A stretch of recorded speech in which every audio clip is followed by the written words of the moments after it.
ఇదేదో అప్పుగానో లేక గ్రాంట్గా కేంద్రం నుంచి వచ్చిన సొమ్ములు కావు, రాష్ట్ర ప్రజలు కట్టిన సొమ్ములు.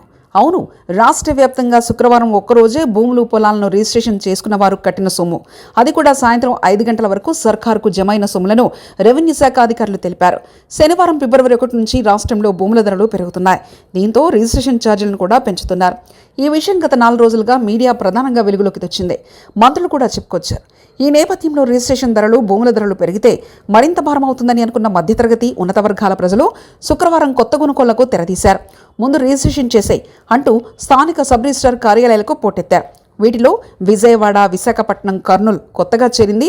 హైకోర్టు బెంచ్ ఏర్పాటు చేస్తున్న నేపథ్యంలో రాజమండ్రి, ఏలూరు, కాకినాడ వంటి ప్రధాన నగరాల్లో సాయంత్రం 5 గంటలు దాటాక కూడా రిజిస్టర్ కార్యాలయాలు కిక్కిరిసి ఉన్నాయి.